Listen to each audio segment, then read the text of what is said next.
Okay? So, jump tayo sa fraction decimal percentage. Common din ito na fundamentals na dapat natin ng mga estudyante. Ngayon, marami nagka-calculator. Huwag kayo mag-calculator ha. Masama yan. Okay. So, ang gagawin natin dito ay ano ba to? Hanapin lang natin yung decimal na counterpart tsaka yung percentage. So, ang una, fraction. So, paano siya magiging decimal? Ang gagawin mo lang is yung normal na division, di ba? 3/5. So, paano na to nagdi-divide? Basic na division lang to. Pang-elementary din, di ba? Ayan, maraming estudyante dito tinatamad din pero, ayun nga, mahalagang fundamentals din to. So, anong mangyayari dyan? Magla-add ka ng 0.0, di ba? Kasi sa 3, wala namang 5 dyan, di ba? So, ang gagawin mo, maglagay ka na decimal point, kopyahin mo sa taas, tapos, iti-treat mo na to as 30. 30 divided by 5 is 6. 6 times 5, 30. Okay? So, wala na. So, ngayon, meron kang 0.6. Okay? So, 0.6. Tapos, paano ginagawang percentage? Ang gagawin nyo lang, yung decimal na 0.6, ang gagawin nyo lang, move to the right 2 beses. 1, 2. Tapos, itong puwang dito, lalagyan mo yan ng 0. So, meron ka ng 60. Then, kopya si percent sign. So, 60%. Okay? O kaya, saan ba nanggaling yan? Parang ganito lang yan eh. Yung decimal, ita-times mo lang yan sa 100. Ngayon kasi, kapag nagta-times ka ng 100 or ng multiples of 10, bibilangin mo lang yung 0. Tapos kung ilan yung 0, yun yung i-move mo pa kanan. Okay? Kaya siya naging 0.6 na tinimes sa 100. So, 1, 2. Ayun, kaya siya naging 60. Tapos lalagyan mo lang ng percent sign. Okay? Clear yan? Next, 0.7. Punta tayo sa 0.7. Ano kaya ang fraction ng 0.7? Okay. Joyce Crisostomo. Yan. Complete yung answer niya. Lay, 7/10. Divide sa 10? Yes. Okay, correct. Bakit? Anong gagawin nyo? Okay, ito again, very basic ulit to ng elementary math. So, talagang i-highlight natin na may mga fundamentals talaga kayong hindi nyo na-absorb ng elementary kaya kayo nahihirapan pagdating sa high school. Pero yun nga, yun yung kagandahan nito para mabalikan nyo talaga, di ba? Mag-example muna ako ng simpleng decimal lang muna. Halimbawa, ganito. Ang tawag sa nito? Sa place value nito? Naalala nyo ba anong place value to? Ayan, may nakita na akong nagsulat ng place value. Ito ay tinatawag na tenths. Okay? Itong 2, tinatawag na hundredths. Ito naman is thousandths. Okay?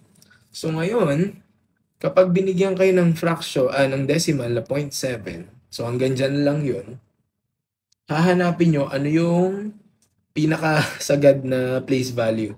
So sa case ng 0.7, yung 7 na yun, which is a tenths. So ngayon, dahil tenths siya, ang gagawin nyo, kukunin nyo lang yung 7, then i-divide nyo na siya sa 10. Okay? Oh, ayan. So ngayon, kaya yan yung dahilan, kaya ang fraction mo is 7/10. Okay? So itong 0.723 na to, kapag ginawa mo naman tong fraction, although may sasagot na tayo later, gawin na rin natin to. Ang 723, paano to pag naging fraction? Ano yung pinakamalaking place value dyan? Diba? Tenths, hundreds, thousands. So, instead of over 10, kasi itong 10 na to applicable lang to kung pinakamalaki is tenths. Dahil itong 723, ang pinakamalaki is thousands, i-divide natin sa 1,000. Pero ano yung numerator natin? Kokopyahin mo lang yung mismong 723. Okay? Ganun lang. Okay, correct. 723/1000. And then, tignan nyo na lang kung merong lowest term. Okay? So, balik tayo dito sa number 23. 7/10.7. Anong percentage nito? 70%. Okay? Number 24. Okay, sagutan natin. Ito, 20%. So, pag 20% naman siya, ang gagawin nyo lang, di ba nandito yung percent? So, ibig sabihin niya, nandito yung decimal niyan. Kanina, anong ginawa natin? Yung decimal, nag-move tayo ng 2 decimal places to the right. Ngayon naman, kung percentage papuntang decimal, mag-move ka to the left ng dalawang beses. 1, 2, ayun. Tapos, lagyan mo lang ng placeholder na 0. So, magkakaroon ka ng 0.2. Okay? Tapos, ano na magiging fraction ng 0.2? 2/10. Okay? Okay? Clear tayo dyan? Okay. Pag binigay ko tong kopya ng module 1 dun sa group, sa Facebook group natin, hindi ko lalagyan, walang sagot yan ha, kasi ayan, nilalagyan ko lang yan ng notes habang nagde-discuss tayo. So, ang suggestion ko sa inyo, halimbawa natapos yung live, or may free time kayo later, or halimbawa sa araw na mabigay ko na yung kopya, pwede nyo siyang i-print or kahit sa, let's say, laptop nyo or sa cellphone, ganyan, pwede nyo siyang sagutan. Okay? Sagutan nyo siya, tapos pwede nyo siyang tignan doon sa YouTube para makita nyo ulit kung paano natin sinasagutan. Okay? Anong name ng group? Anong name ng group? May nakakalam ba? Yan. Dito kayo Yan. Tara, Aral Pilipinas. Kailangan nyo mag-aral. Okay? Yan. So, marami parang nasa 600, 700 na tayo doon, di ba? Yan. Para at least may natututunan kayo. Facebook group. Yan. Okay, next. 1/3. Itong 1/3, anong decimal ng 1/3?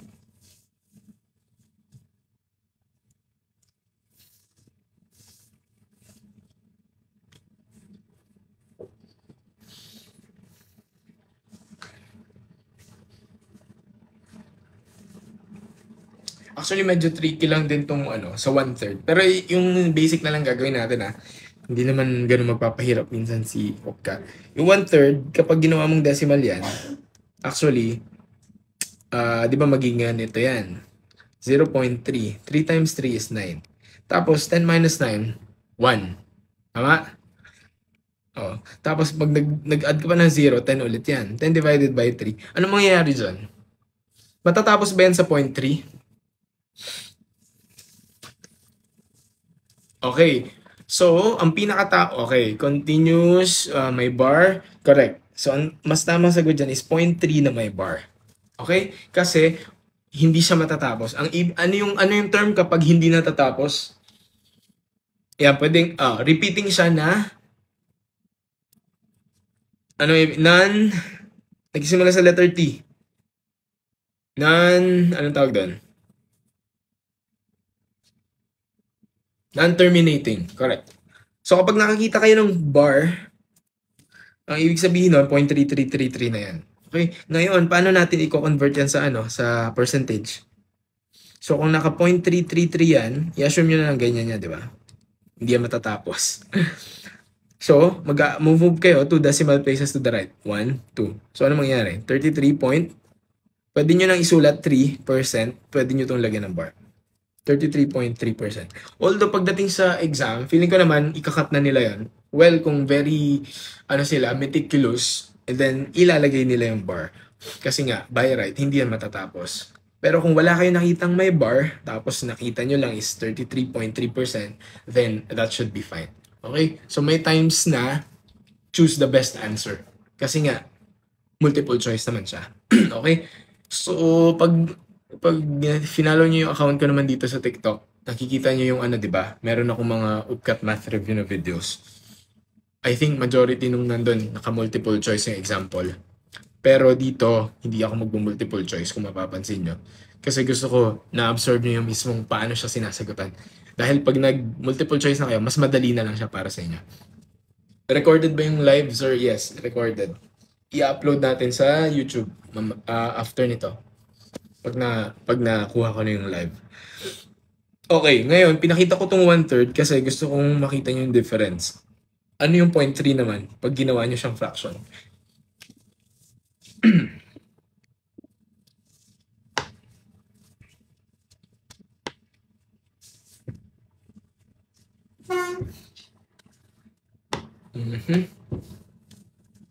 3/10. Okay, correct. 3/10. Tapos, ano ang percentage nito? Anong percentage nito? 30%. Bakit? Kasi 1, 2. Okay? Ayun.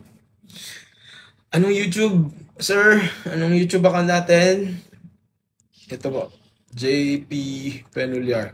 Wag John Paul Penuliar ha. JP Penuliar. Ito dapat. Ito. Dito ko ni-upload. Yan. Okay? May question ako. Paano yung papalabasin itong 0.3 bar papuntang 1/3? May nakakaalam ba? Paano yung papalabasin nyo? Kasi ito, di ba? Kung lumabas, 0.3, okay. 3/10 siya. Tapos magiging 30%. Pero kung 0.3 bar, halimbawa naman, hindi yung 1/3 yung given. Ang given yung 0.3 bar. Ano kaya pwede nyo gawin dyan? So, I don't think isasama naman siya sa exam, pero at least para aware kayo kung paano papalabasin yan. So, ang may rule sa math na ang gagawin nyo, ano yung digit na nauulit dito? Sa 0.33333. Yung 3, di ba? Okay? So, ilang digit yung nauulit? Kumbaga, anong ilang number? Unique lang naman yung 3, di ba? So, isa lang. Okay? So, ang gagawin nyo lang dyan, pag halimbawa ganyan, 0.33 na bar, ang gagawin nyo para makuha nyo, mapalabas yung 1/3, ang gagawin lang daw dyan, ang rule is, kopyahin mo tong 3, tapos, ang 3, ilang number yon? Isa lang yon, di ba? So, ngayon, kung ilan yung nauulit, yun yung bilang ng 9 na ilalagay mo sa baba, which is 9.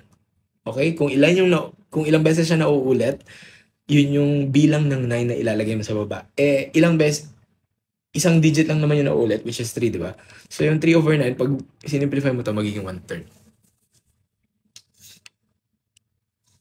Okay?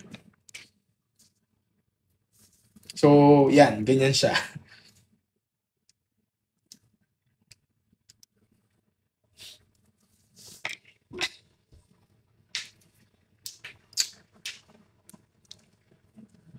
Saan nakuha yung 9? Rule lang siya. Yun yung bilang ng 9 na ilalagay.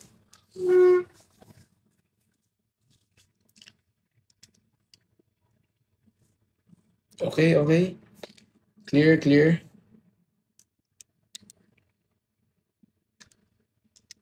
Although, I don't think magpapabigay naman sa inyo ng very mga complicated na mga problem.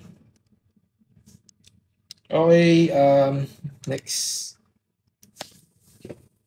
Constant yung 9? Yes. Papapost ba to? Yes. Okay, next tayo. 2/4.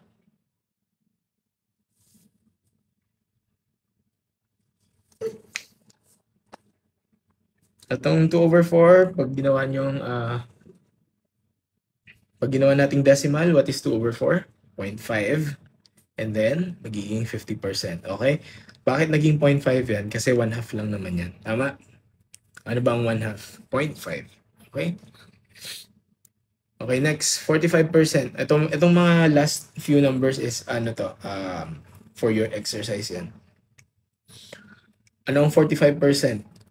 So, 0.45. Pag nag-fraction, 45/100. Okay?